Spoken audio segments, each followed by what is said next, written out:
안녕하십니까. 지금부터 락강 11번째 강좌를 시작하겠습니다. 11번째 강좌는 락강의 남근이라는 제목이고, 소제목은 이쪽과 저쪽입니다, 여러분. 제목을 참 선택하기가 어려운데, 오늘 강좌는 1958년에 락강이 3개의 논문을 발표합니다. 그것은 바로 정신분석적 치료의 방향이고, 그 다음에 남근의 의미, La signification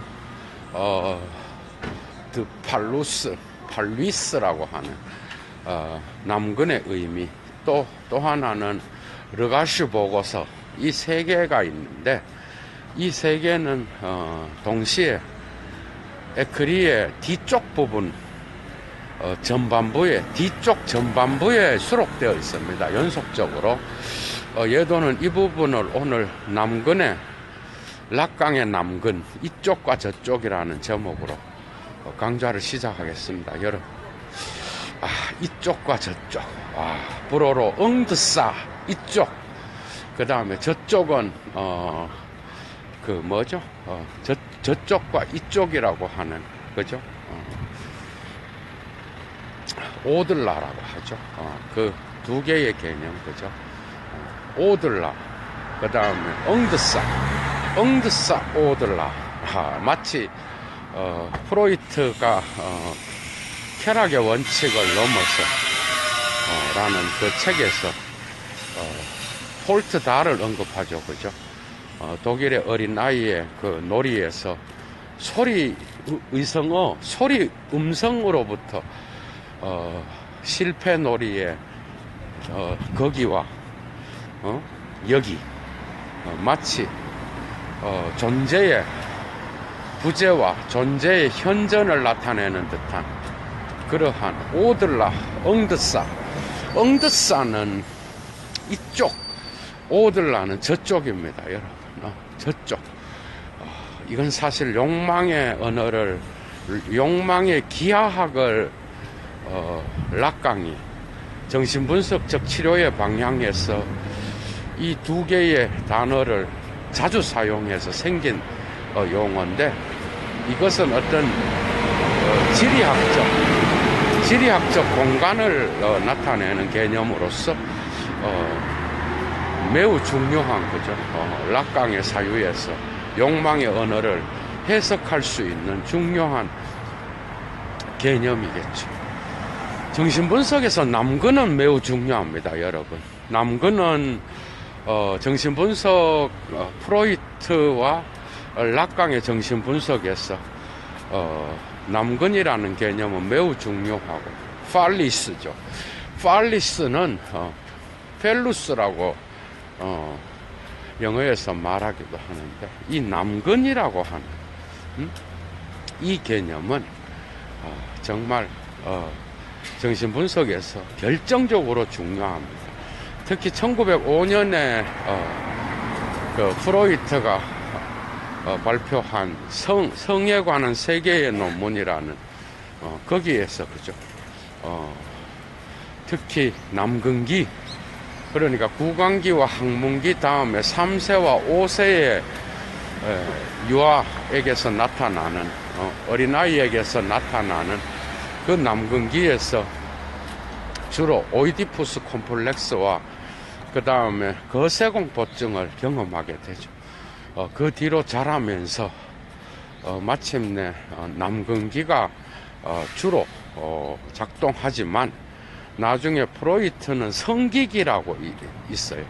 이 성기기는 성인기로 들어가는데, 이 성인기에서는 남성과 여성의 어떤 그 성적인 결합을 정상적인 어떤 그러한 성인의 어떤 생활로 갖고 가는데, 이 점에서 남근을 소중하게 여겼던 프로이트 역시도 결국은 남성과 여성의 성적인 결합의 완성도를 추구한다는 점에서 락강과는 다르다고 할 수 있습니다. 그러나 어쨌든 프로이트는 그 논문에서 리비도는 남성적이다라고 이야기를 했고, 리비도는 하나밖에 없으며 철저히 남성적이라고 이야기했어요. 그래서 이러한 프로이트의 어떤 이론을 페미니스트들이 락강과 더불어서 싸잡아서 여성의 어떤 성적인 이런 것들을 소중히 생각하지 않고 남건 중심적인 사고에 잡힌 그런 자들이다, 이렇게 싸잡아서 비판을 하는데, 그것은 락강이라든지 프로이트의 어떤 그러한 의도를 제대로 파악했다고 볼 수가 없습니다.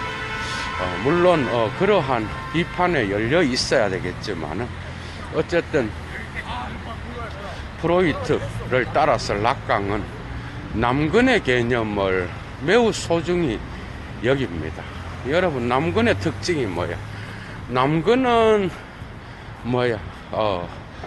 그 프로이트가 꿈의 해석에서 남근의 중요한 특징을 중력의 법칙을 벗어난다 그래.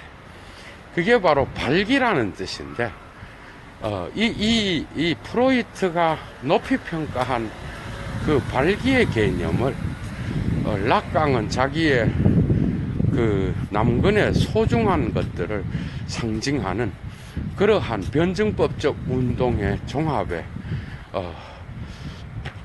놓여 있다라고 보는 거야. 그러니까 남근은 뭐죠?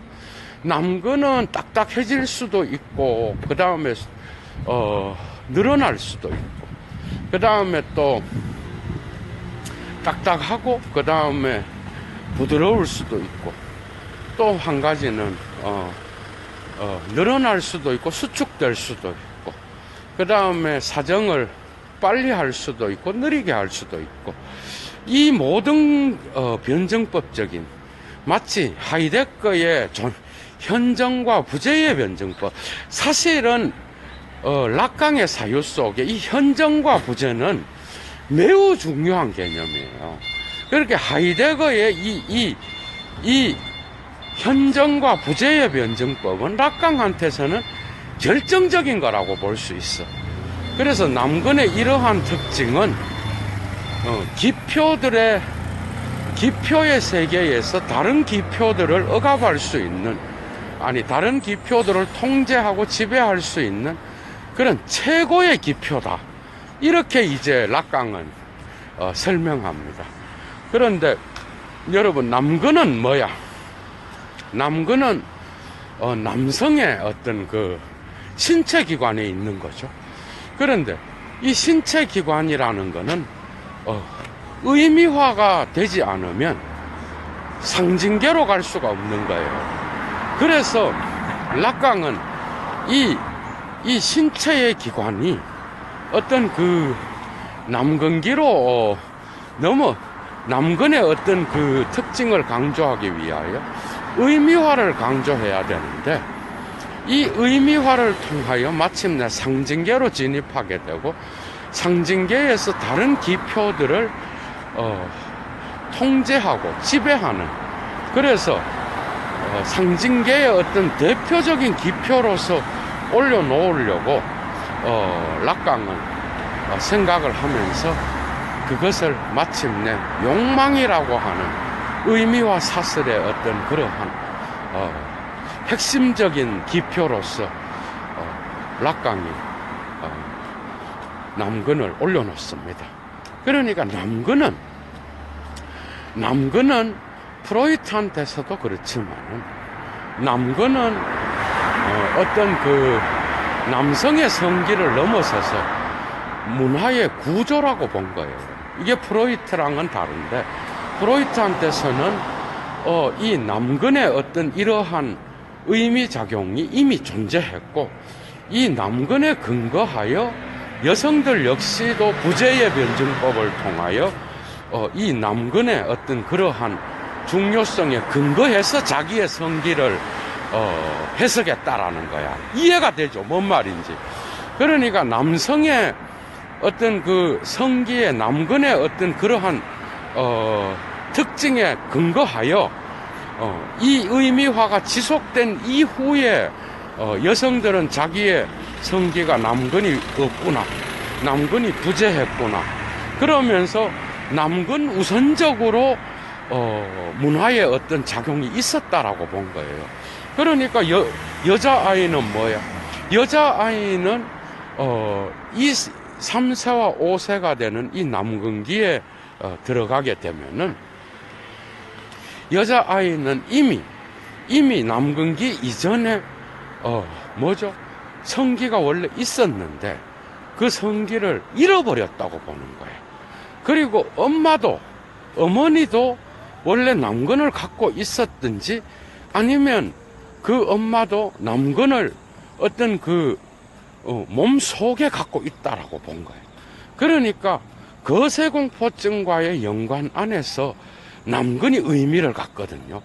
그러니까 남근의 의미는 이미 문화 속에서 지속적으로 진행되었다라고 보는 거야. 여기에 근거해서 거세와 어떤 거기에 대한 어떤 남근에 대한 기표에 근거하여 문화 속에서 그 구조에 근거하여 여성의 성기도 해석되고, 그죠?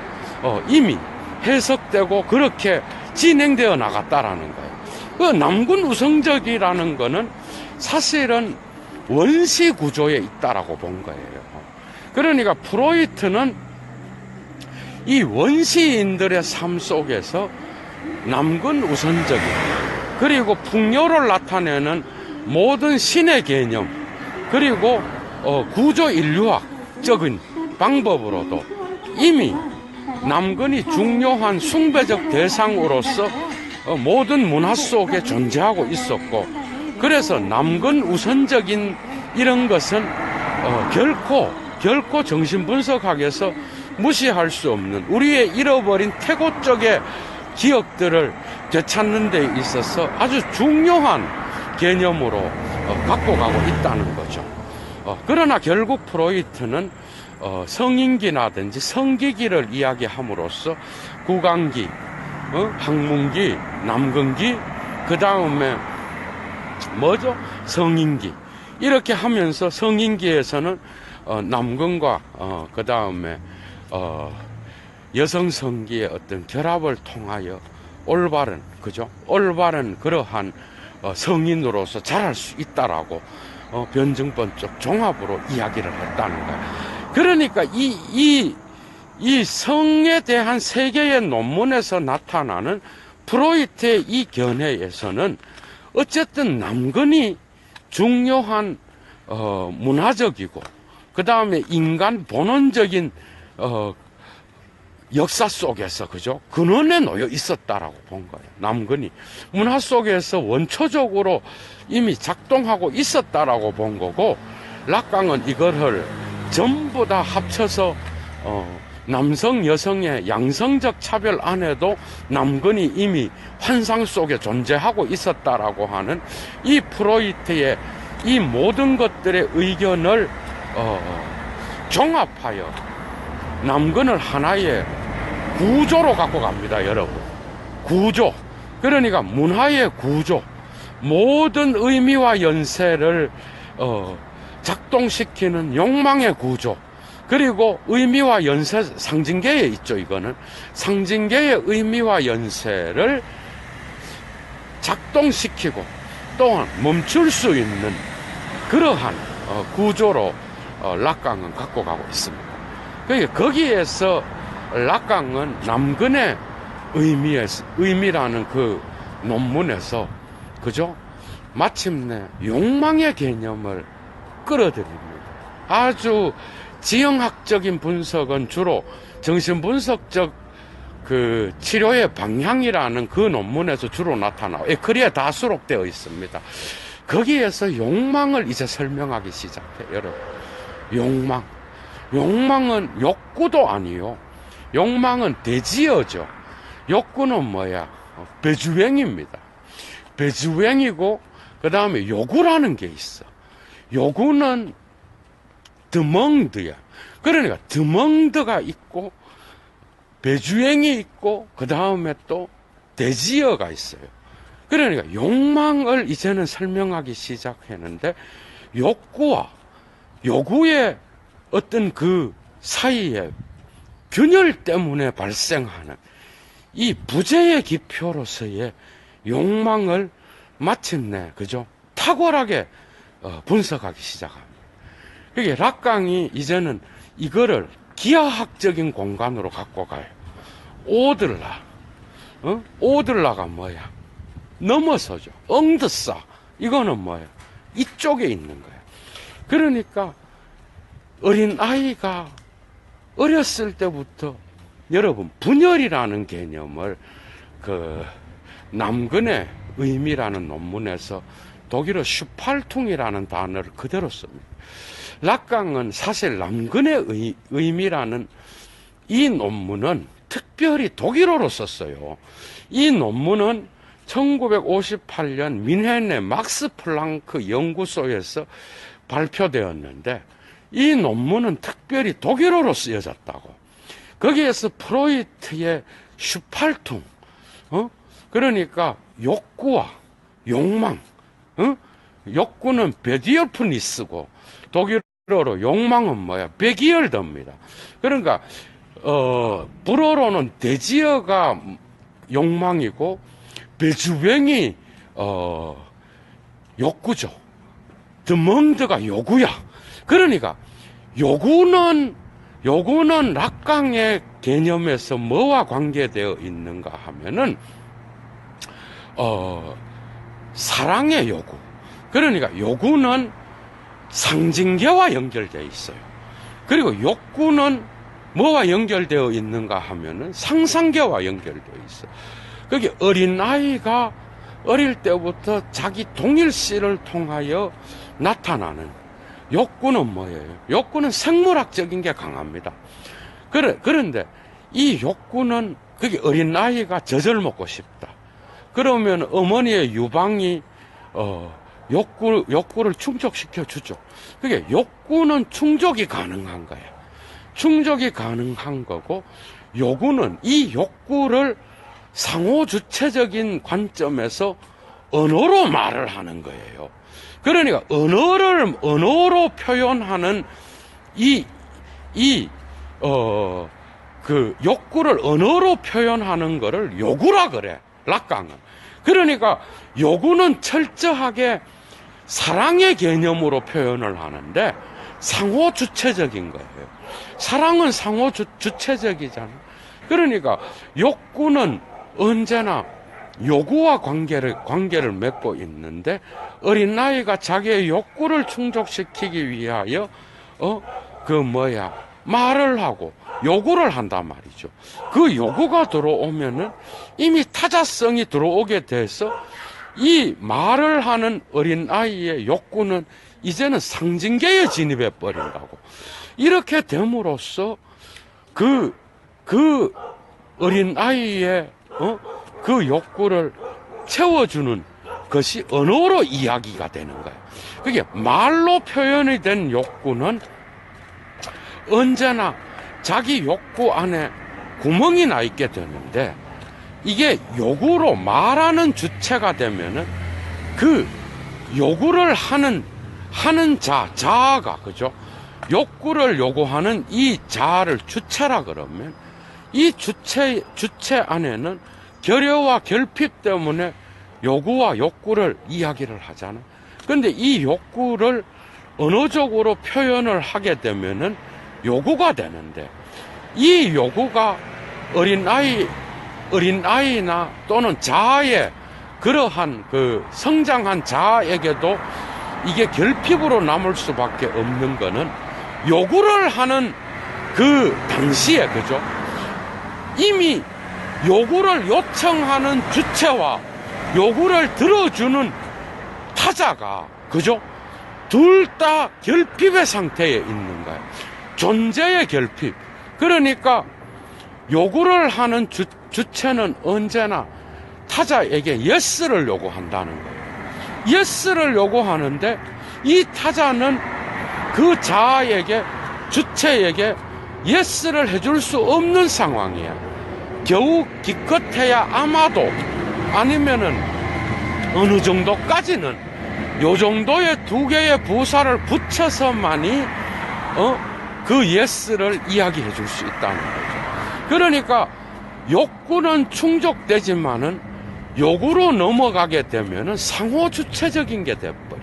사랑의 관계와 같이. 그러니까 욕구는 사랑의 관계에서 가장 잘 나타난다고 본 겁니다. 그러니까 단지 어린아이가 젖을 먹어서 엄마의 유방을 통하여 그 욕구를 채워주는 만족의 언어에 그칠 수 없는 게 욕구라는 거예요. 욕구는 만족의 언어가 아니라 사랑의 언어입니다. 그러니까 욕구를 하게 되면은 이미 상징계로 넘어오게 되는 건데, 이것은 뭘 나타내는가 하면은 철저하게 왜 이 상호주체적인 놀이에서 요구하는 사랑의 관계가 만족스러운 관계가 될 수 없는가 하면은, 이 주체는 타자에게 무조건적인 예스를 요구하는 거예요. 그런데 이 예스를 타자는 들어줄 수가 없어. 들어줘도 어느 정도까지 아마도 라는 부사를 붙여서만이 들어줄 수 있는 거예요. 왜냐하면은 이 타자 역시도 존재의 결핍을 갖고 있거든. 그러니까 존재의 완전한 존재자로서의 어떤 자기 자신의 결핍을 채울 수 있는 그런 존재가 아니라는 거예요. 어떤 상징계에서의 타자도 이 주체나 자아가 요구하는 그러한 요구에 예스를 하더라도 자기의 존재의 결핍 때문에 이 자아와 주체의 요구를 전부 다 충족시키고 만족시킬 수 없는 거예요. 그래서 욕구는 충족의 만족의 언어이지만은 요구는 이미 사랑의 관계 안에서와 같이 서로의 필요를 채우고 나서도 남아있는 사랑의 관계, 결핍이죠. 그 결핍이 남아있다라는 거예요. 그래서 락강은 남근의 의미라고 하는 그 논문에서 이런 말을 합니다. 탁월한 말입니다, 여러분. 뭐라 그러는가 하면은 욕망이라는 개념을 갖고, 욕망은 뭐예요? 욕망은 요구에서 욕구를 뺀 개념이야. 뭔 말이죠? 영원히 채워지지 않는다는 거야. 그러니까 요구에서 요구라 그러는 거는 상호주체적인 상징계의 개념이죠. 그런데 여기에서 욕구, 생리적인 충동이라든지 본능이라든지 채워질 수 있는 이걸 빼버리고 남아있는 게 바로 잔여물이 욕망이고, 이 욕망은 또 다른 말로 욕구와 요구 사이에서 영원히 채워지지 않는 분열된 상태를 욕망이라 그래요. 이러면서 이제 욕망의 개념을 이야기하는 거예요. 그러니까 욕망, 대지어는 제일 큰 개념으로서 욕망과, 욕구와 요구. 욕구는 뭐예요? 욕구는 생물학적인 거라든지 어떤 신체적으로 채워질 수 있는 그러한 거잖아, 그죠? 이 욕구. 그 다음에 이 욕구를 언어로서 나타낼 때 결핍을 일으킬 수밖에 없는 요구. 사랑의 상호 주체적 관계 안에서 일어나는 상징계에서의 어떤 그런 것. 드멍드. 이 요구로 넘어가게 되면 욕구는 요구로 넘어가게 되면서 채워지지 않는 게 되는 거예요. 부재와 결핍을 먹고 사는 거예요. 타자한테 맞춰야 되는데 이 타자도 말하는 주체의 자아의 그 욕구를 표현하는 말을 충족시킬 수 없는 거예요. 왜? 자기도 자기 결핍을 갖고 있거든. 그러니까 서로 상호 주체적으로 가게 되면서 이 욕구는 요구가 되면서 요구는 더 큰 결핍을 낳는 개념이라. 그래서 욕망은 영원히 채워지지 않는 그러한 개념으로서 부재를 먹고 사는 그런 개념이 돼버리는 거예요. 그러면서 이 욕망이 이제는 중요한 락강의 남근이라고 하는 그 개념이 이 분열의 개념, 그죠? 분열을 나타내는 욕망의 개념을 연결하는 접촉점이 돼버립니다, 여러분. 그러니까 이 분열이라고 하는 건 슈팔퉁은 프로이트한테서는 뭘 의미했는가 하면은, 프로이트한테서는 뭐예요?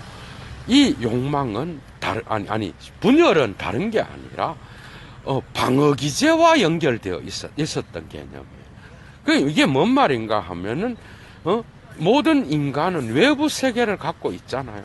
그 외부 세계는 자기 자신의 쾌락의 원칙이 결코 적용될 수 없는 거예요. 외부 세계의 현실 원칙을 받아들이면서 그 자아는 거부하든지 수용하든지 둘 중에 하나를 하는 거예요. 이 거부와 수용을 하다가 보면은 자아는 분열돼 버려요. 그걸 분열이라고 썼던 거야. 그런데 락강은 프로이트의 이 분열을 훨씬 더 넓은 개념으로 갖고 갑니다. 어떻게 갖고 가는가 하면은, 분열은 어린 아이가 욕구와 요구 사이에서 어머니에게 자기 욕망을 투사했는데 그 투사가 실패하게 되잖아. 그러면서 욕구와 요구 사이에 차이가 발생해요. 그러니까 이미 유아기 이전에 거울 단계에서도 이미 분열이 있었다라고 보는 거예요. 이 분열은 원초적 욕망의 분열이라 그래요. 이 원초적 욕망의 분열이 주체가 형성되면서 성인기에도 나타나는데, 그것이 바로 인간이 말을 하는 그러한 존재이기 때문에, 그죠? 언어 때문에 생기는 주체의 분열이 또 일어나는 거예요. 그러니까 상징계에서 일어나는 이 주체의 분열을 원초적 분열, 원초적 열정의 분열, 그건 어디서 일어나요? 그것은 바로 상상계의 자아한테서 일어나는 거예요. 그러니까 상상계의 자아한테서 일어나는 이 원초적 분열과 그 다음에 상징계의 상호 주체적인 어떤 말을 하기 때문에 일어나는 분열이 있어.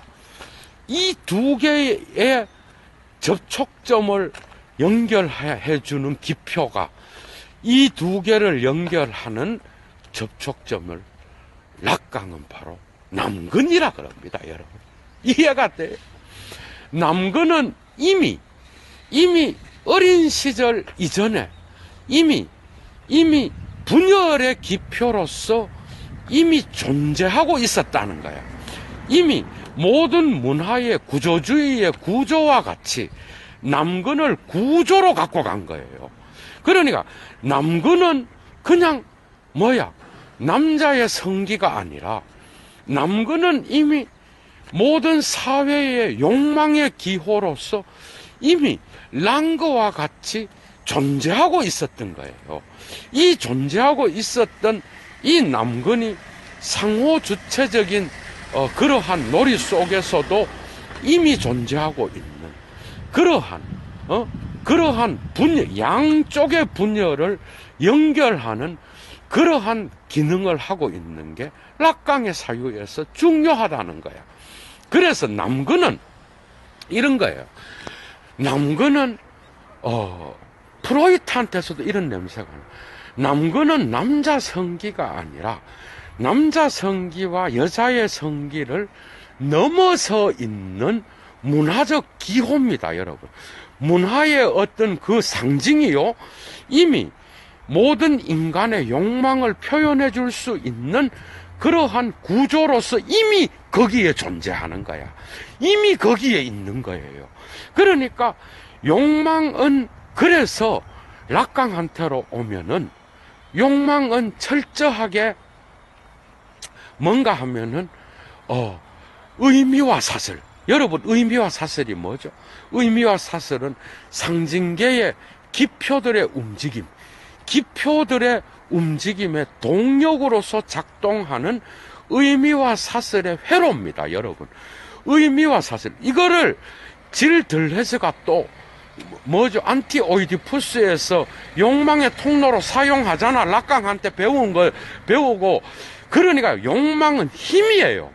욕망은 생물학적인 어떤 그러한 본능의 수준이 아니라 인간의 상징계를 지배하는 언어의 모든 체계 속에서 의미와 사슬을 발생시키고 의미와 사슬을 이끌어가는 그러한 어떤 힘과 같은 거라고. 그러니까 남근은 그런 방식으로 욕망의 사슬을 지배하고 통제하는 그런 엄청난 개념이라고.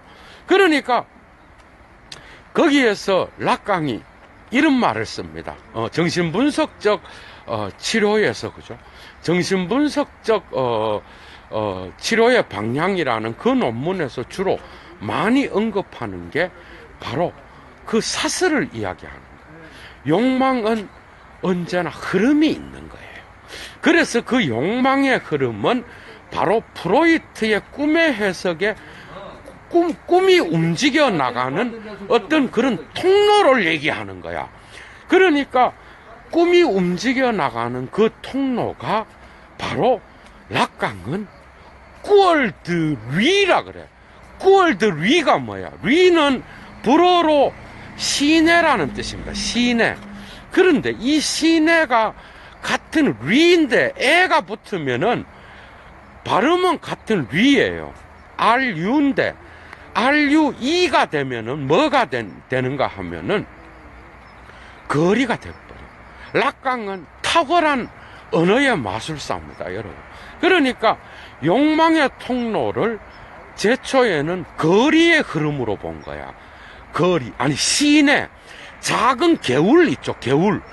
개울이란 뜻이 있어. 그래, 개울의 흐름으로 봤는데 이거를 더 확산하면 우리가 걸어 다니는 거리의 통로가 돼버려. 거리의 흐름이 돼버려. 그리고 이 거리의 흐름을 나중에 락강은 부화라 그래. 부화는 철도의 선로를 나타내는 겁니다. 철도의 선로를 나타내서 욕망의 흐름을 기가 막히게 표현하고 있어요. 그러니까 욕망은 우리가 거리에서 어디에서나 볼 수 있고 시내의 흐름과 같이 볼 수 있는 그런 개념인 거야. 대지어는. 그러니까 욕망은 흐름을 갖고 있는데 문제는 주체가 욕망의 흐름을 만들어내는 게 아니라 인간의 귀재, 상징계의 인간을 표현하는, 인격을 표현하는, 페르소나를 표현하는 그 주된 개념이 귀재, 주체잖아. 이 주체가 욕망의 흐름을 만드는 게 아니에요. 주체가 욕망의 흐름을 따라가는 거야. 그러니까 욕망이 인간의 주체를 만들어내는 거라고. 거기에 최고의 상징의 기표로서 남근이 있는 거예요.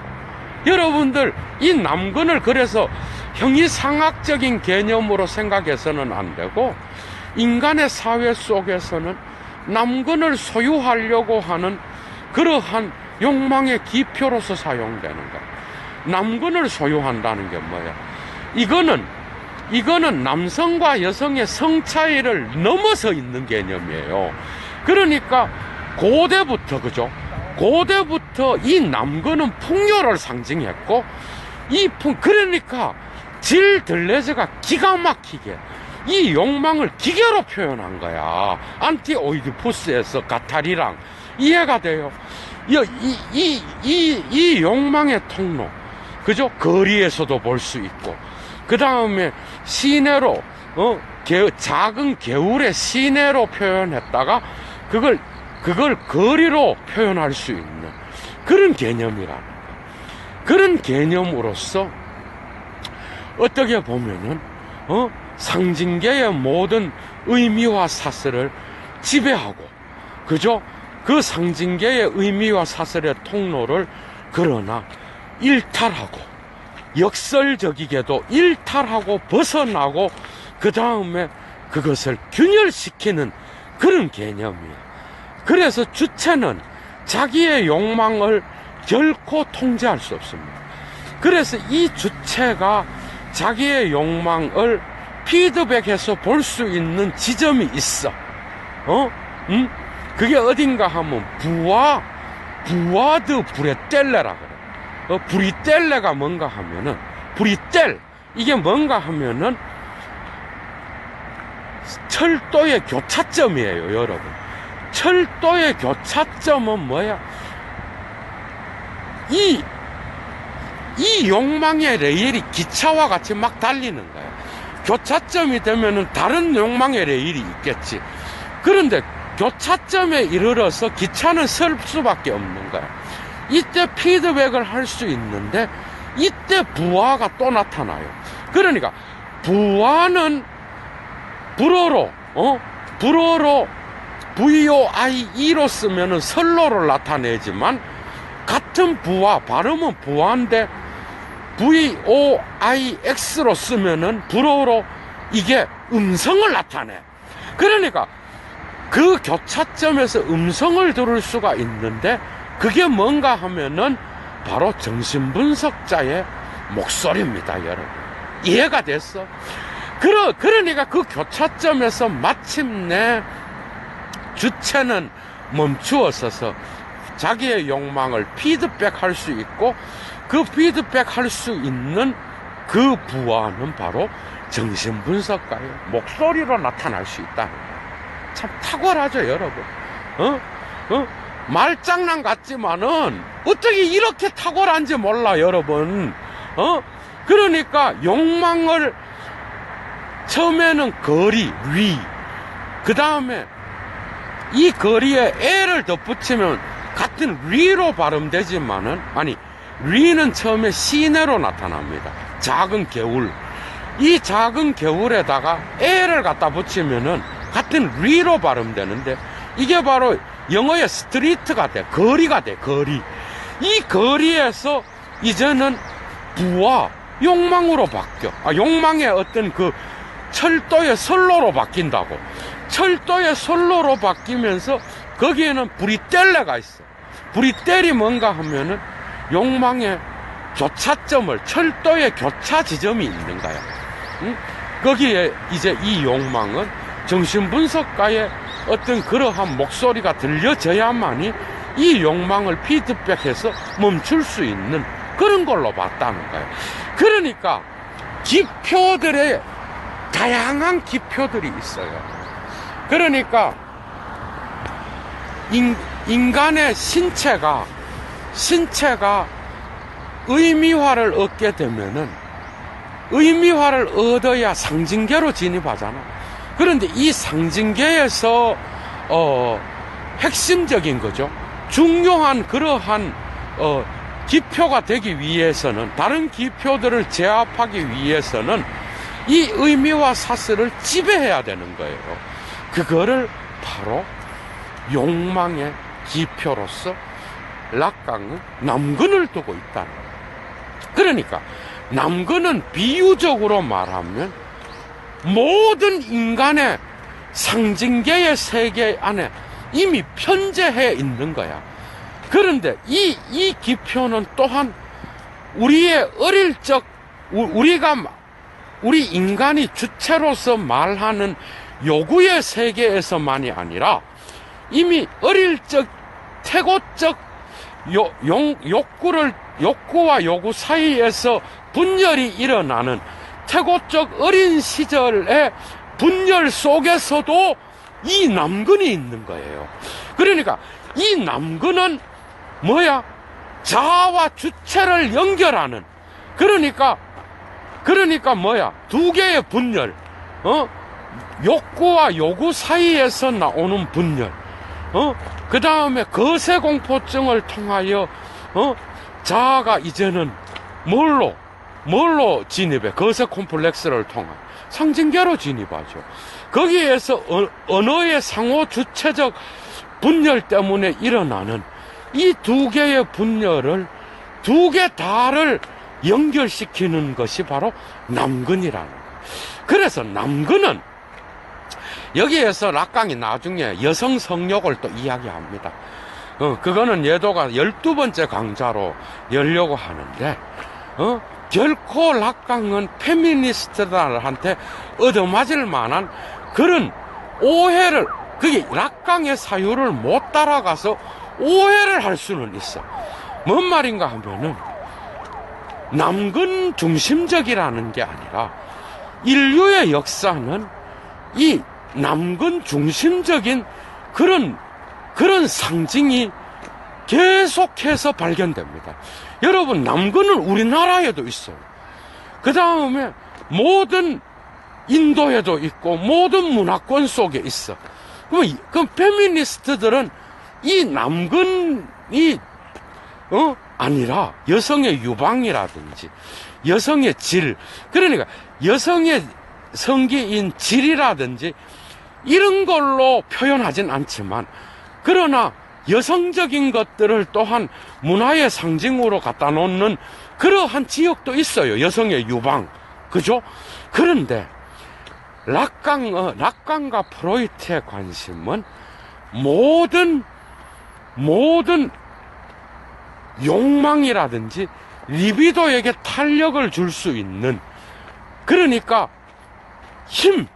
인간의 무의식의 힘을 강조하는 이런 개념에는, 그죠? 여성의 유방보다는 남성의 남근이 훨씬 더 적합하다고 본 거예요.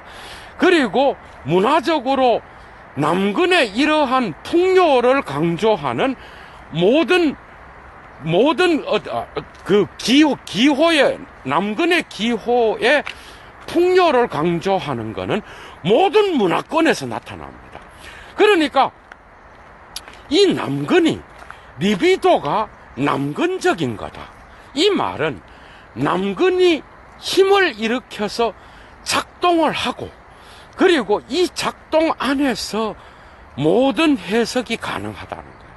그러니까 락강은 남근이 이미 문화적으로 진행됐고, 그 남근에 근거하여 여성의 유방이라든지 여성의 질이라든지 그 다음에 여성의 자궁을 해석했다라고 본 거예요.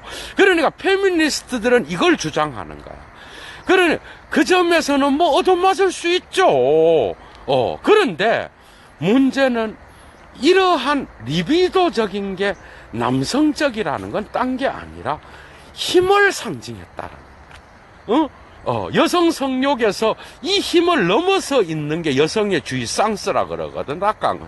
얘도가 또 강좌를 열겠지만. 그 점에서 지금 페미니스트를 얘기하는 게 아니야. 그래서 남근을 설명하다 보니까 여성들이 들을 때, 그러면 남근이 다인가? 뭐 이러면서 또 이해를 안 하려고 그러고, 이 구조를 또 엎으려고 그럴까봐. 그죠? 그러면 못 따라오는 거지, 뭐. 락강과 프로이트의 사유를. 그래서 얘도가 설명하는 겁니다. 그러니까 이 남근은 언제나 이미, 락강은 언제나 하이데거의 용어를 좋아했습니다. 언제나 이미 이 남근은 여성과 남성의 차이를 넘어서 이미 있었던 거예요. 분열을 나타내는 곳에, 인간의 욕망을 표현하는 모든 곳에 이미 있었고, 이것은 또한 우리의 문화적 상징으로서 우리가 언어를 사용하는 모든 욕망의 구조 속에서도 존재했다는 거예요. 이제 이해가 되죠. 그래서 상징계, 여성들은 그러면 없느냐? 아니요. 여성들은 그럼 어떻게 남근을 표현하는가 하면, 자기가 남근에 대한 부재를 발견하잖아. 그죠? 여자아이는 내한테는 없네. 이미 거세 공포증을, 이미 경험했다는 거야, 프로이트. 이미. 그리고 엄마도 성기가 없네. 이거는 이미 그 엄마가 자기 성기를 언젠가 잃어버렸든지 상실했든지 아니면 자기 몸 속에 갖고 있다고 본 거예요. 그럼 언제 여성은 남성의 성기를 소유하느냐? 성관계를 할 때. 남성의 성기를 소유하고 또 그 다음에 이 성기를 갖다가 특히 아이를 낳으면서 남성의 남근을 소유해버립니다. 여성은. 이해가 돼요. 왜냐하면 자 아이를 낳을 때 그 자궁의 경로는 질의 반대 방향으로 나오잖아. 그러니까 남근을 소유했다라고 보는 거예요. 그게 여성 안에서 이러한 모든 여성적인 그러한 몸속에서 신체에서 나타나는 이런 해석들은 철저히 남근의 문화적 상징이 이미 상당히 진행되었다라고 보는 거예요. 이제 이해가 되죠. 그래서 이 욕망은 그죠? 이 욕망은 상징계에도 존재했고 이미 문화적 어릴 적 그러한 유아의 단계 그 자아가 자기를 투영한 그 단계에서도 이미 존재한 거예요. 그게 뭐예요? 그게 상상계에도 이미 존재했다는 거예요.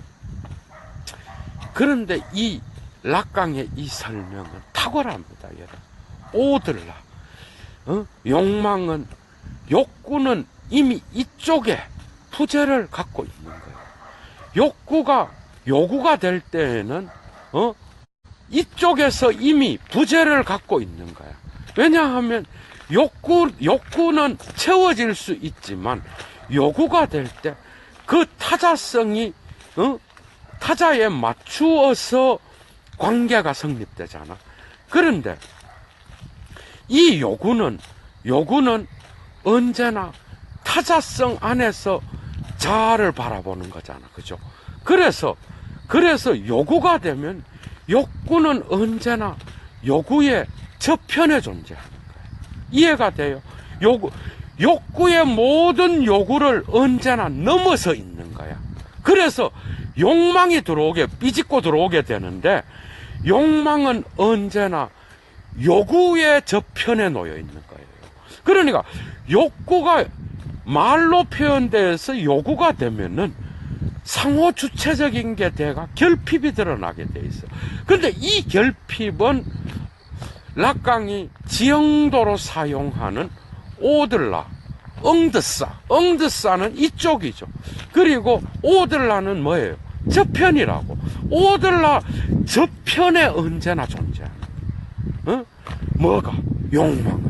욕망은 그래서 욕구의 저편으로 가 있는 거예요. 그거는 요구 때문에 그러는 거야. 왜냐하면 요구는 상호 주체적으로 갖고 있는 거고, 이 요구는 결코 뭐예요? 결코 주체를 만족시킬 수 없는 겁니다. 왜? 말은 언제나 결핍을 낳거든. 이해가 돼요? 그래서 언어를 사용하는 인간, 그리고 욕망에 일탈적이고 역설적이고 그 다음에 탈취적인 이런 특성 때문에 욕망은 결코 채워지지 않는 거예요. 그래서 욕망은 부재의 특성을 갖고 있고, 이 아프성스는 그 부재 안에서 언제나 현전하려고 하는 특성을 갖고 있는 거예요. 그러니까 부재와 현전의 변증법인데, 현전이 일어나려고 하자 말자 바로 부재해버리는 거예요. 이해가 돼요? 그게 욕망이에요. 그래서 욕망은 타자와의 관계 안에서 충족되는 거기 때문에 주체는 언제나 그 욕망에 따라 춤추는 수동적인 존재입니다. 그죠? 그래서 욕망을 지배할 수 없는 거야. 그래서 욕망은 의미와 사슬을 주도하는 거예요. 그런데 이 의미와 사슬을 따라서 말을 하는 게 주체잖아. 그런데 그 주체는 또 타자한테 인정을 받아야 돼. 그런데 타자한테도 또 이러한 결핍이 존재하는 거야. 그러니까 자아가 예스를 요구를 했는데, 타자는 예스를 말하더라도 결코 그 자아가 말하는 그 예스를 충족할 수 없는 거야. 락강은 이걸 성관계로 갖고 갑니다. 성관계 역시도 결코 완전한 주의상스를 만나는 지점이 존재하지가 않아. 상호적으로. 알았어요. 이거는 예도가 여성의 성욕을 다룰 때 이야기하려고 합니다. 이런 방식으로 락강은 자기의 남근의 개념을 사용하면서 욕망의 기하학을 이야기하는 거예요. 그러니까 욕망은 욕구를 통하여 상징계에서 요구로 나타나. 그런데 이 요구를 언제나 벗어날 수밖에 없는 게 이 요구는 주체의 말에 의해서 일어나거든. 그런데 이 말에 의해서 일어나는 그 자체가 이미 분열을 갖고 있다라는 거예요. 그래서 상징계의 분열이 뭐예요? 그게 분열이 이미 의미와 사슬 안에 들어와 있는 어떤 욕망의 대상이 있겠죠. 그 대상은 실제계에 놓여 있는 거예요. 무의식 속의 어떠한 기억 안에서 파편화돼서 나타나는 거예요. 실제계는 뭐예요? 무의식 속에 놓여져 있는, 우리의 기억 속에서 채워지지 않는 그러한 상으로 존재하는 실제의 그림자가 끊임없이 욕망의 어떤 사슬 안에서, 나타나서, 그죠? 그것을 채우기는 커녕, 언제나 그 의미와 사슬을 벗어나 있는 거예요. 참 어려운 개념들이죠. 그래서 남근은 어쨌든 모든 기표들을 제압하는 상징계의 주인으로 나타나게 됩니다. 그래서 남근이 의미화되면서부터 이제 그 의미화는 또한 어렸을 적인 분열을 일으켰던 어렸을 적 남근기 이전에 유아의 단계에서 이미 분열이 존재하는 거예요. 그거를 락강은 우월슈팔통이라 그래. 우월슈팔통. 남근의 의미는 독일어로 썼잖아. 락강이, 그죠? 그 우월슈팔통이 뭔지 알아요? 원초적 분열입니다.